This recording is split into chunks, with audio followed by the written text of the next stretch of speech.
विषय हिंदी, कक्षा स्नातक स्नातकोत्तर, वर्ष 2022 से 2026। कोर्स का शीर्षक है धर्मवीर भारती और उनका अंधा युग। विचार बिंदु हैं गीति नाट्य, मिथक, नवीन युग बोध, मानवीय संवेदना आदि। आज हम प्रिय विद्यार्थियों यहाँ पर चर्चा करेंगे धर्मवीर भारती और उनके अंधा युग काव्य नाटक की। इसको गीति नाट्य, काव्य नाटक, गीति काव्य आदि नामों से जाना जाता है। तो प्रत्येक रचना का कोई न कोई उद्देश्य अवश्य होता है। इस रचना के उद्देश्य को ध्यान से देखा जाए तो यह एक युग परिवेश की याद दिलाती है। एक अतीत, वर्तमान और भविष्य तीनों की ओर संकेत करती हुई यह रचना हमें दिखाई देती है।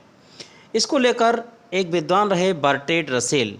उन्होंने कहा था कि आधुनिक विश्व में हम उस जाति के मध्य में खड़े हैं जो मानवीय कुशलता को साधन मानकर मानवीय पशुता को अपना साधन मानती है।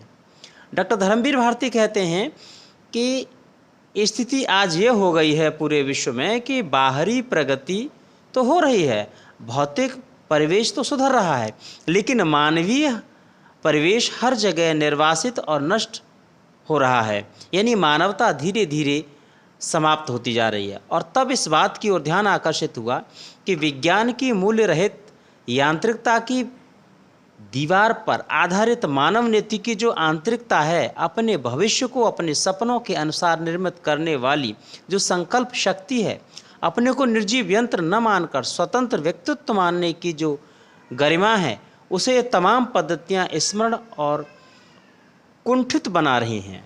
ये है एक आधुनिकता का भाव, बोध कल्पना। ये फरवरी 1931 इसमें बताया कि एक ओर तो कहते हैं कि विराट विघटन है और दूसरी ओर नए मूल्यों का उदय। इसी के बीच सारा संसार पेंडुलम की घड़ी की तरह झूलता रहता है। और धर्मवीर भारती ने पौराणिक कथा के माध्यम से इस आधुनिकता बोध को स्पष्ट करने का प्रयास किया है। वे बताते हैं कि किस प्रकार प्रथम विश्व युद्ध के बाद द्वितीय विश्व युद्ध से उत्पन्न एक अजीब प्रकार का माहौल हो गया, जिसमें मूल्यों का बराबर निरंतर विघटन हो रहा है। और आज व्यक्ति चारों तरफ से निराशा, अहंकार और अंधकार के भावना में डूबता जा रहा है। युद्ध की विभीषिका ने पूरे विश्व को यह दिखा दिया कि जापान के हिरोशिमा और नागासाकी के खंडहरों में पहले क्या था, आज क्या है और आगे क्या होगा। अब यहाँ थोड़ा सा देख लेते हैं कि गीति नाट्य के विषय में विद्वानों में अलग अलग राय है। सिद्धार्थ कुमार कहते हैं कि यह काव्य तत्व और रूपक तत्व दोनों से मिलकर बनता है काव्य नाटक। इसमें वो बताते हैं कि काव्यत्व के काव्य नाटक में मानव जीवन के राग तत्व बड़ी सफलता से उभर कर सामने आते हैं। नाटक तत्व इसका वाहक होता है। नाटक तत्व कथानक का निर्माण करता है, घटनाएं एवं संघर्ष देता है नाटक तत्व। डॉक्टर दशरथ कहते हैं कि काव्य और नाटक दोनों के मिश्रित रूप को गीति नाट्य या गीति नाटक, गीति रूपक, संगीत रूपक एवं काव्य रूपक आदि नाम दिए गए हैं, जो एक ही अर्थ देते हैं काव्य नाटक या गीति नाट्य। और देखते हैं टी.एस. इलियट और B.H. क्लार्क, ये पाश्चात्य विद्वान थे। इन्होंने कहा था कि काव्य नाटक को इन्होंने एक नाम दिया था पोइटिक ड्रामा, यानी ये पोइट्री भी है और ड्रामा भी। C. इसल और S.C. बार्कर ने काव्य नाटक को भी यही नाम दिया था कि पोइटिक ड्रामा। प्रोफेसर चैंडलर कहते हैं कि काव्य नाटक न तो बंद नाटक है और न नाटकीय कविता। विषय वस्तु और स्वरूप विधान दोनों में ही पूर्ण रूप से काव्यात्मक एवं नाटकीय होता है। H.G. नाइकट कहते हैं कि काव्य नाटक वही होता है जो विधि विधानों से युक्त काव्य और नाटक दोनों रूपों में समान रूप से संतुष्ट करता है। अब ध्यान से देखें तो इन सारी परिभाषाओं के आधार पर काव्य नाटक के कुछ तत्व, कुछ विशेषताएं, कुछ गुण इस प्रकार सामने आते हैं। काव्य नाटक में काव्य तत्व एवं नाटक तत्व दोनों का समन्वय होना अनिवार्य है। अनुभूतियों का नाटकीय प्रकाशन इसमें होता है। बहिर्जगत को कम महत्व दिया जाता है और आंतरिक जगत को कुछ अधिक महत्व दिया जाता है। विषय वस्तु काव्यात्मक एवं नाटकीय होती है। आगे कहते हैं कि स्वरूप विधान काव्यात्मक एवं नाटकीय होता है। कथानक में नाटकीयता और घटनाओं का संघर्ष जरूर होता है। अब इसके बारे में बताया जाता है कि ये मिथक है या पौराणिक है। तो यहाँ जान लेते हैं कि मिथक क्या है। मिथ शब्द एक यूनानी शब्द है। ये सबसे पहले यूनान में इसका प्रचलन होता था। इसका लोगों ने हिंदी में अनुवाद किया मिथ से मिथक। इसका पुराख्यान एवं दंत कथा के रूप में भी प्रयोग करते हैं। और इसकी सबसे बड़ी खासियत होती है, एक विशेषता होती है कि मिथक बदल नहीं सकते हम, जैसा होता है उसी रूप में इसको स्वीकार करना पड़ता है। एक तीसरी बात इसकी ये है, अब ये उचित भी हो सकती है, अनुचित भी हो सकती है, इसके आगे कोई तर्क काम नहीं करता। यही मिथक समाज में स्वीकार किए जाते हैं जो साधारण जनजीवन में या आप कह लीजिए लोक में या आम जनमानस में घुले होते हैं, जिनकी प्रासंगिकता को लोग जानते पहचानते हैं। इसीलिए साहित्यकार बड़ी सावधानी पूर्वक मिथकों की प्रासंगिकता का इस्तेमाल करता है और उन्हीं का करता है जो युग का यथार्थ बोध करा रहे हैं या नहीं, इस बात पर गौर करना चाहिए। अंधा युग में सबसे अधिक महत्व नए युग बोध का है, मिथक का उतना नहीं है। यह रचना हमको बताती है कि यह पूरा का पूरा जो एक परिवेश था, एक समय था, एक काल था, एक युग था, वो अंधा था। इस युग का जो शासक वर्ग है, बुद्धि विवेक एवं हृदय सब कुछ होते हुए भी उससे अंधा था, यानी तन से भी अंधा और मन से भी अंधा। चारों ओर अनीति और अन्याय का जो चक्र है वो घूम रहा था। बेईमानी, आत्महत्याएं और स्वार्थ लालच के बादल चारों ओर छाए हुए थे। चारों ओर कर्तव्यहीनता ने लोगों की आंखों पर जैसे पट्टी बांधी हो, बिल्कुल अंधा बना दिया हो। किसी को अपने कर्तव्य का बोध नहीं था। आपकी आपसी प्रेम और दया भाव जैसे बिल्कुल कौमा में चले गए हों, समाप्त तो नहीं हुए लेकिन कौमा में चले गए हों। तानाशाही और स्वार्थपरता का चारों तरफ बोलबाला था, क्योंकि कवि ने युद्ध के बाद की निराशा और हिंसा और बिखरे हुए मानवीय मूल्यों का अपने इस नाटक में पूरा का पूरा ध्यान रखा है। सामाजिक मूल्यों का किस तरह से जो विघटन होता है वो किसी समाज या देश के लिए कभी शुभ नहीं होता है। कवि करता ही इसका प्रारंभ इस तरह से है। युद्ध के बाद यह अंधा युग अवतरित हुआ जिसमें स्थितियां, मनोवृत्तियां, आत्माएं सब विकृत हैं। अब देखें कि आज चारों ओर विज्ञान ने मानव के तन और मन सबको जकड़ रखा है।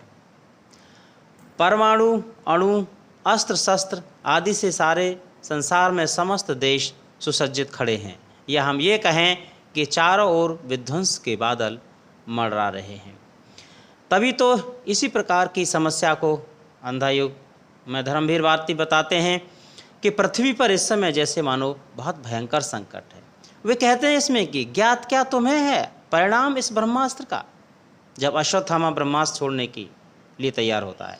यदि यह लक्ष्य सिद्ध हुआ ओ नरपशु, तो आगे आने वाली सदियों तक पृथ्वी पर रसमय वनस्पतियां नहीं होंगी, शिशु होंगे पैदा विकलांग और कुंठाग्रस्त, सारी मनुष्य जाति बौनी हो जाएगी। जो कुछ भी ज्ञान संचित किया है मनुष्य ने सतयुग में, त्रेता में, द्वापर में, सदा सदा के लिए होगा विलीन। गेहूं की बाली में सर्फ फुफकारेंगे, नदियों में बह बहकर आएगी पिघली राख। विश्व की दो बड़ी चुनौतियां, प्रथम विश्व युद्ध, महाविश्व युद्ध, द्वितीय विश्व युद्ध, उसके बाद फिर तीसरे की संभावना, लगभग उसी ओर यह इशारा करता है। और इसमें बताता है कि कौरव और पांडव दोनों ही इस युद्ध के लिए जिम्मेदार हैं। लेखक ने युद्ध की भयंकरता को बड़े स्पष्ट रूप से सबके सामने प्रस्तुत किया है।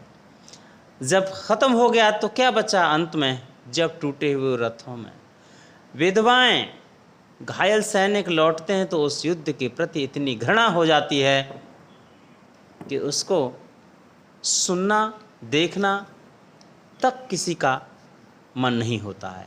कहते हैं कि दोपहर होते थे हिल उठा नगर, खंडित रथ टूटे छकड़ों पर लद कर, थे लौट रहे स्त्रियां चिकित्सक विधवाएं, बौने बूढ़े घायल जर्जर, जो सेना रंग बिरंगी ध्वजा उड़ाते, रोंते हुए धरती को गगन कपा दे। थी गई युद्ध को 18 दिन पहले, उसका यह रूप हो गया आते आते। यह कवि कहता है कि आज संपूर्ण विश्व को अस्त्र शस्त्रों की होड़ ने मानसिक बीमारी, टीवी, कैंसर, एड्स आदि रोगों की भांति सारी की सारी मानवीय संवेदना को जैसे खोखला कर दिया हो। और आज जो तानाशाही ताकतें हैं वो आम जनता का गला घोट रही हैं। एक अजीब सी टूटन बिखरन है पूरे परिवेश में। ये साम्राज्यवादी शक्ति के रूप में अश्वत्थामा इसी समस्या को उठाता है और कहते हैं कि तटस्थ मातुल मैं योद्धा नहीं हूँ, बर्बर पशु हूँ। यह तटस्थ शब्द है मेरे लिए अर्थहीन। सुन लो यह घोषणा, इस अंधे बर्बर पशु की पक्ष में नहीं है जो मेरे यह वह शस्त्र है। युद्ध विराम होने के बाद जितनी भी लाशें वहाँ पर दिखाई देती हैं, जितने भी शव दिखाई देती होती हैं, चारों ओर सुनसान साए साए करती शांति की वार्ताएं। दूसरी ओर युद्ध पुनः चलता रहता है छुटपुट। और तो और अच्छे अच्छे विवेकशाली पुरुष, अच्छे विवेकशाली धर्मज्ञानी सभी लोग एक जगह चुप मार कर बैठ जाते हैं। यह समस्या आज भी अंधा युग में ज्यों का त्यों बनी हुई है। वह कहते हैं कि यह रक्तपात अब कब समाप्त होना है? क्या अजब युद्ध है, नहीं किसी की भी जय। दोनों ही पक्षों को खोना ही खोना है। अंधों से शोभित था युग का सिंहासन, दोनों ही पक्षों में विवेक ही हारा, दोनों ही पक्षों में जीता अंधापन। प्रत्येक पक्ष में, रणबीर कहते हैं कि प्रत्येक पक्ष में अधर्म हुआ। बात तो सही है, हम न्याय सत्य के साथ खड़े हो या असत्य के, युद्ध में तो हम दोनों ही भागीदार होते हैं।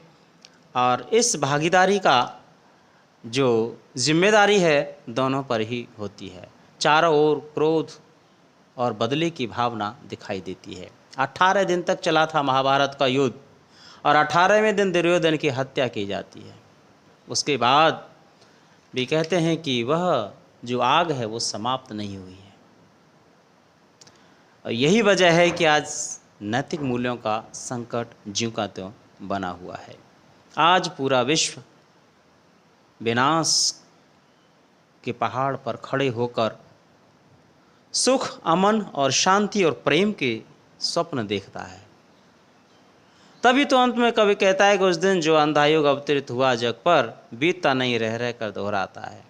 यही समय इस पौराणिक कथा का सबसे हृदय को चीरने वाला, कलेजे को चीरने वाला, तन और मन को कचोटने वाला है, क्योंकि यह सवाल समाप्त नहीं हुआ है। और युद्ध में क्या मिलता है? गहरी यातना, लाश, खून खराबा, पीड़ा, ये सारी चीजें। विवेक है लेकिन फिर भी विवेक का इस्तेमाल नहीं करते हैं। युधिष्ठिर कहते हैं कि ऐसे भयानक महायुद्ध को अर्धसत्य, रक्तपात, हिंसा से जीतकर अपने को बिल्कुल हारा हुआ अनुभव करना, यह भी यातना ही है।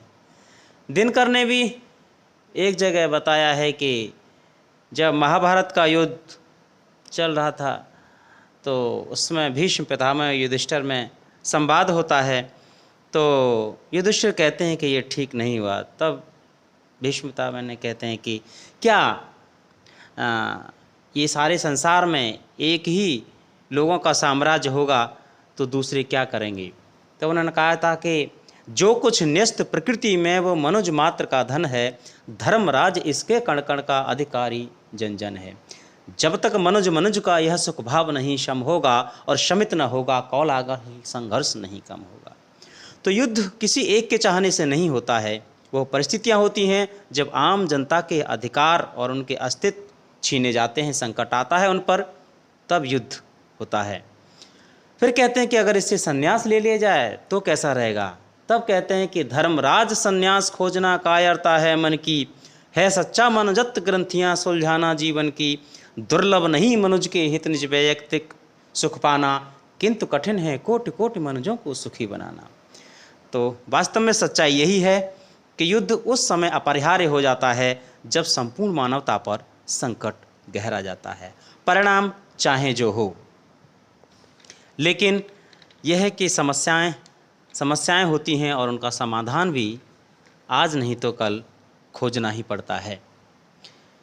कभी सत्य जीतता है तो कभी असत्य। फर्क इतना है कि सत्य की गति धीमी होती है और असत्य और अनीति और अन्याय की जो गति है वो बहुत तेज होती है। यह सच है कि जब व्यक्ति के अंदर का अंधकार जीतेगा तो प्रकाश हारेगा, और जब प्रकाश जीतेगा तो अंधकार हारेगा। आज भी रणबीर भारती कहते हैं, इसकी प्रासंगिकता की ओर इशारा करते हुए, इसके उद्देश्य की ओर, कि आज भी हर पल मानवीय मूल्य धीरे धीरे इतने क्षीण हो रहे हैं कि यह अंधा युग ही दिखाई देता है। लेकिन क्या सदैव सत्य हारेगा, प्रकाश हारेगा? नहीं। असत्य कितना भी ताकतवर क्यों न हो, जीतता तो सत्य ही है। और कहने की जब मनुष्य है, बुद्धि है, विवेक है, तो सोचेगा भी और भौतिक विकास भी करेगा, उसका परिणाम चाहे जो हो। युद्ध में जनहानि होने के साथ साथ सबसे अधिक जो नुकसान होता है, जो ह्रास होता है, वो प्रेम, दया, करुणा, भाईचारा, इन सब का होता है। क्योंकि अनीति और अन्याय को मिटाने के लिए कुछ न कुछ तो करना ही होता है। और एक कहावत है कि कुछ पाने के लिए कुछ खोना पड़ता है। प्रत्येक युग में कुछ न कुछ समस्याएं रहती हैं और इन समस्याओं और विकृतियों का समाधान किसी न किसी को तो खोजना ही पड़ेगा। धन्यवाद।